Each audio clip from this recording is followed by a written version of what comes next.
Welcome to my channel. My name is AsiyaJuleese, and today I'm going to be showing you how to do faux locks. So this was the first time I've ever did them, so I'm sure if I could do them, you can do them too. If you like this video, make sure to give it a thumbs up, and if you like weekly vlogs, all things beauty and hair videos, make sure to subscribe to my channel. See you guys later. I started out by blow drying my hair on low so that it still had some texture. I don't want my protective style to slip out. Next, I'm going to start parting my hair. Now, a lot of people ask me how I do my own hair because I can't see the back, and this is how. When you're parting, your hands know each other. So, you're going to start off by making a rough part, and then you're going to put your hand wherever your comb is trying to go. So, my comb was trying to go to the other side of my head. So, I put my thumb right behind my ear, so that the comb would end up there. It's something so simple, but a lot of people don't know it, and I learned it in hair school. So here I go again, putting my thumb behind my ear so that my comb can reach it. And that's literally how I make all of my parts when I can't see. I'm just doing these parts on camera. I don't have a mirror. They're not totally perfect, but they work for what we need them to work for.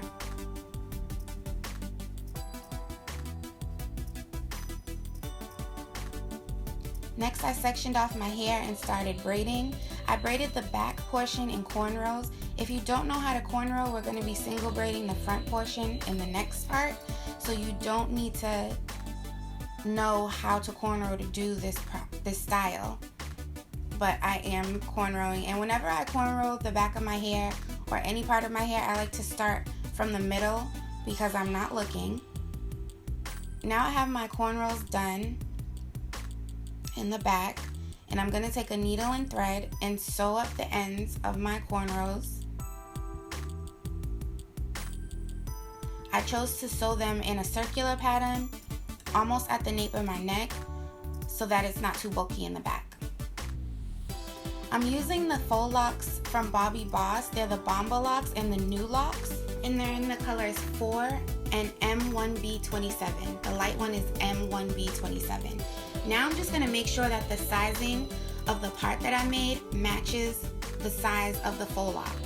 So I just twist my hair as if it were tight in a single braid and place the faux lock right next to the part or the parted out area.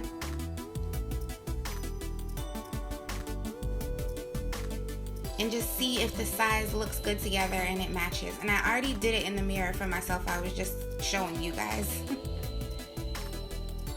Next, I'm going to take some Murray's hair pomade.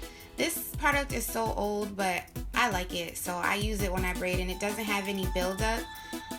So I like that it keeps my hair looking clean. Now I'm just going to go ahead and braid my hair in singles all over the front of my hair.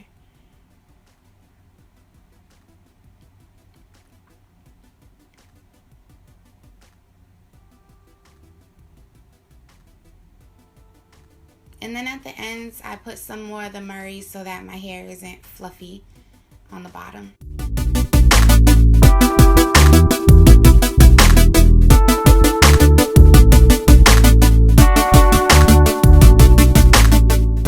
As I continue to make the parts, I make them in a C shape because I just really like how that looks with the faux locks. You can make any shape, squares, diamonds, all of that. But for me, this was easy to do, and I like the natural look of it.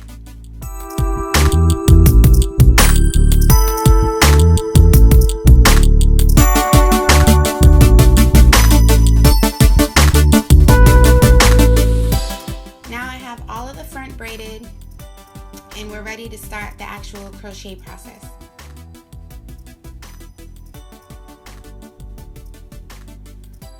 So you're gonna hook the crochet hair onto your finger just because it makes it easier to hold.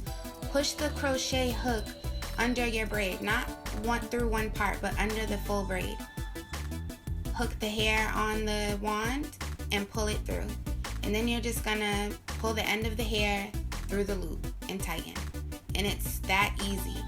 For the spacing of the crow locks, I wanted full hair, so I used my pointer finger between each faux lock, and then place the next one next to my pointer finger.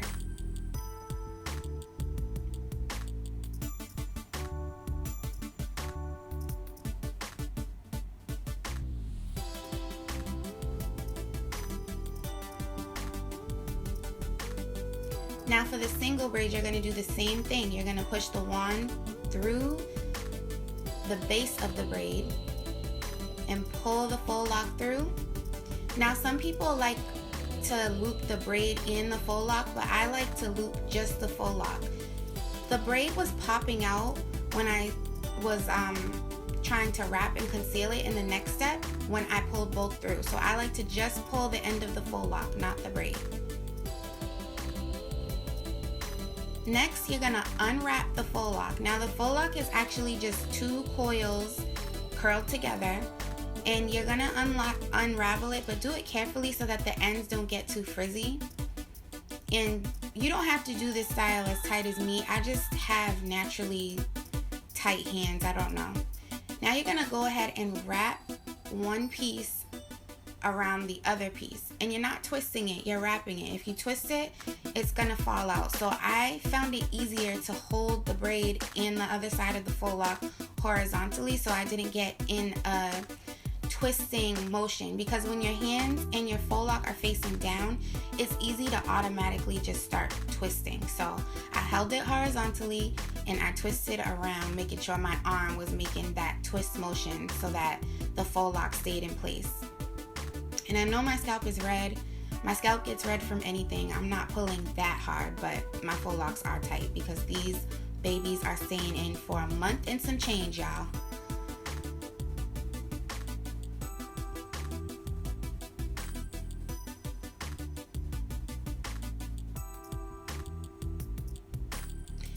So at the end, the second strand that you wrapped around is a little bit shorter than the other strand, but they curl right at the end. So if you're using the same brand, you should be okay.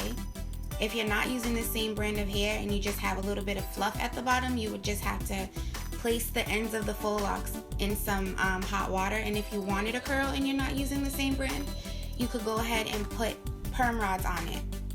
Now this is the final look. It was super easy, and if you had questions about the color, I just imagined what I would like highlights to look like. I placed more color, lightness in the front, and just varied it throughout the end. Thank you so much for watching.